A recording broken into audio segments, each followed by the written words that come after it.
All right, I believe we are live. Welcome to the World Cheated Project. Welcome back. This is Comic Book Wednesday.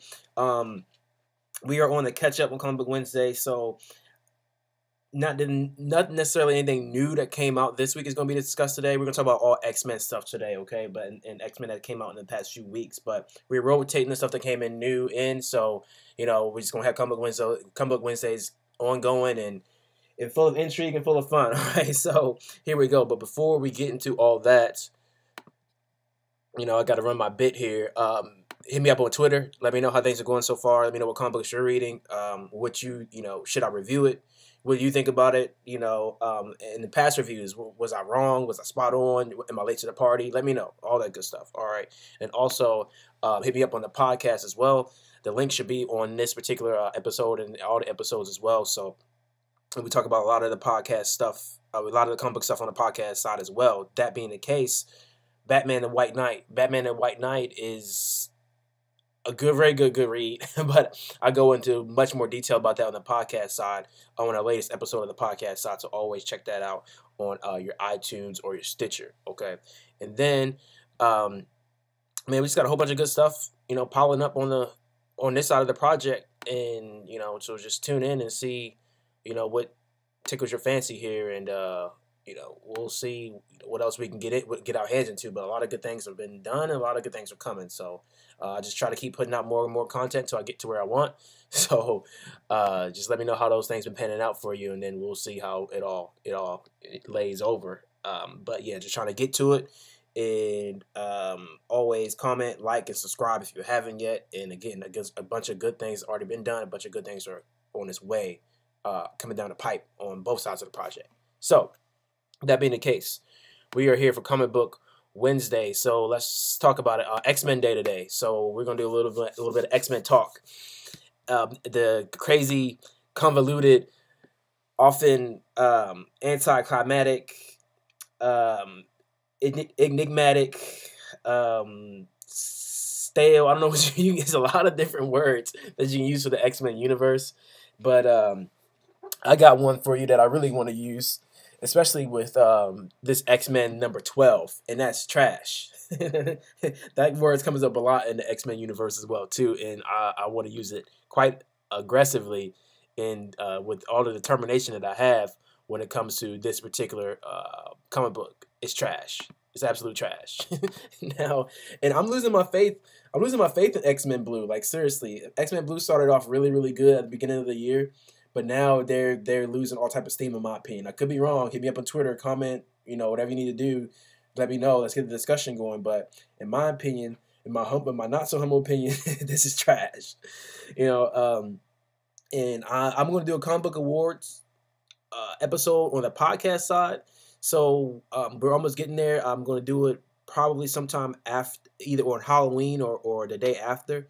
And the window for that is going to be from January 1st to about October 31st. So that cycle is going to start again after the new year. But for this particular year, for 2017, we're almost there, and I'm gonna put out a award ceremony, best awards, best comic books, whatever you want to call it, on the podcast side, coming up very, very soon. And X-Men Blue it wasn't a big running for that, but man, lately, man, they just been fucking shitting in my mouth with this with this X-Men 12. Let's get right to it. X-Men 12 is not my shit. It's not a good flex to me at all. The art's bad, the story's bad. I don't really know, what kind of meth was being, what kind of party favors was in the studio at this particular time. But there's one panel here that might be halfway legit, like halfway in the middle of the book. But other than that, like, it's in one big, like, sprawling panel. But other than that, man, this is boo boo, and I'm not whelmed. X-Men 12 I can tell you this, is gonna get a nomination for one of the worst single issues of the year. That's I can guarantee that. I let that cat out the bag. So this is gonna be a short episode because this X-Men stuff is really not the X-Men that we're talking about. X-Men 12, X-Men 13, Astonishing X-Men 4 aren't super lit. They're not up there. But X-Men Blue number 13. Let's talk about X-Men Blue number 13. X-Men Blue number 13 is better than X-Men Blue 12, but still somewhat trashy. But if you see this art right here, that doesn't look bad, right? And that's the cover. Like that's actually decent. You know, that's the sprawling cover. You don't get that whole cover on the book, but I think this is the book cover right here. It's not bad. It's not bad. I like that cover. I give that cover probably like an 8 out of 10. At the least 8 out of 10. Maybe even a 9 out of 10. Especially if you take this view. But inside the book, it's definitely a step better than X-Men Blue 12, but still, I'm just not feeling the love, man. I'm not feeling the love here, and I'm not exactly sure what I missed when it comes to Mojo Worldwide, because on X-Men Blue number 13, it says Mojo Worldwide Part 2, and I don't really know how to fucking get a hold of Mojo Worldwide Part 1, or even if I really fucking want to, yeah, the art in here is dynamic, and it's shadowy, and it's actually halfway decent, but it's just something about this just really not tickling my ball sack, and I'm not exactly sure, what I can't put into words what that is. Spoiler alert, Longshot makes an appearance, and he's probably one of the more forgotten X-Men. Out of the whole 800 that are forgotten, because how many X-Men are there? But Longshot was one of my favorite ones as a kid, and it was really interesting to see him pop up and and change the game in this particular issue. But I give X-Men Blue number 12 a 7 out of 10 on the cover, maybe a 6 out of 10. Art 4 out of 10. Story 4 out of 10. Like, it was trashy. And then X-Men Blue number 13. X-Men Blue number 13. I'll give that a cover 8 out of 10. And then also the in-book art 6 or 7 out of 10. I'm gonna be nice and give it a 7 out of 10. And the story is 7 out of 10. I'm just not whelmed by that. But let's talk about one that I am whelmed on, and that is Astonishing X-Men number 4. Astonishing X-Men number 4 is the best one out of these three by far, and I'm just really stoked about what I got out of Astonishing X-Men number 4. It's never going to hit at this point as I'm looking at it. It's never going to hit as hard as Astonishing X-Men number 1 did, but that being the case, let's see. That being the case, I think it's still a nice step in the right direction. And obviously it's a lot better than any of this other boo-boo that we've been talking about. Let's see. So, Astonishing X-Men number 4 really gives you like a story of despair in some instances, but also a story of desire as well. And this desire, if you've been following me for a while now, you know that I really don't like the word desire. And this particular way they bring the story, I think the word desire has a bad connotation to it. I don't think it's really never a good thing to desire something.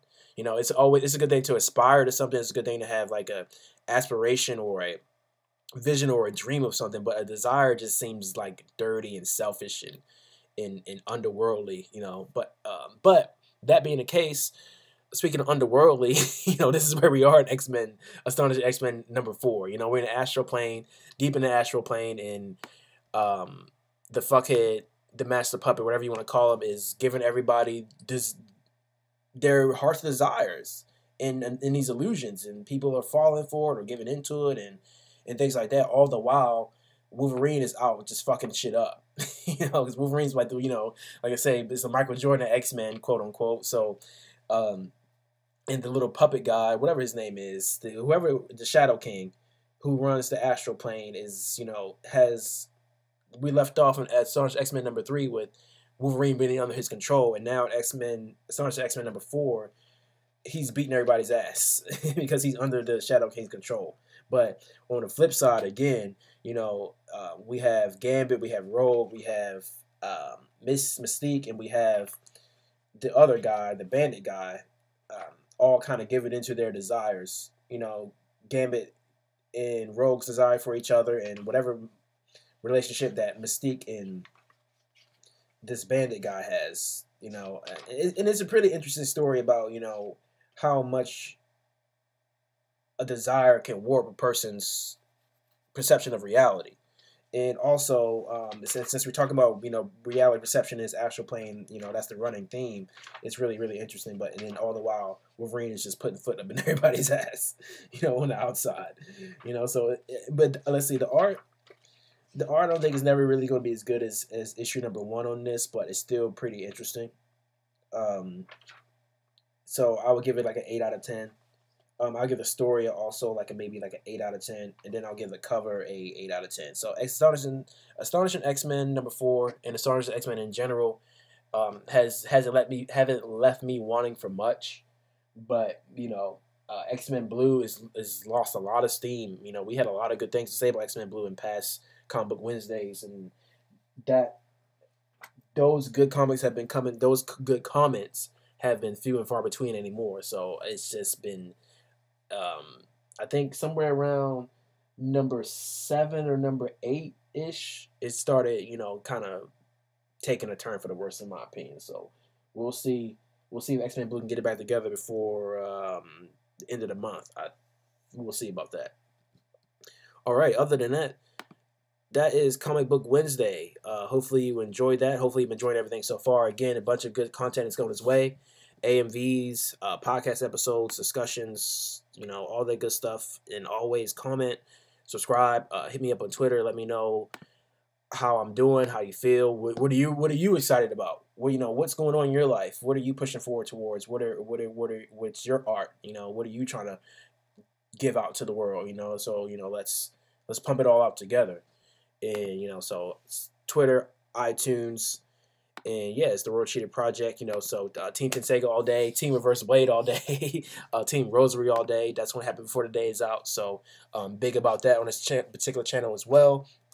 And then also, you know, just like I said, more content, more shit. Probably some of your favorite characters are going to be showing up here if they haven't already showed up in some form of fashion, and or your favorite moments of those favorite characters. You know, so stay tuned. Subscribe if you haven't. Comment as well again, and then we'll see you next time on the Real Cheetah Project. Thank you so much for Comic Book Wednesday. Thank you so much.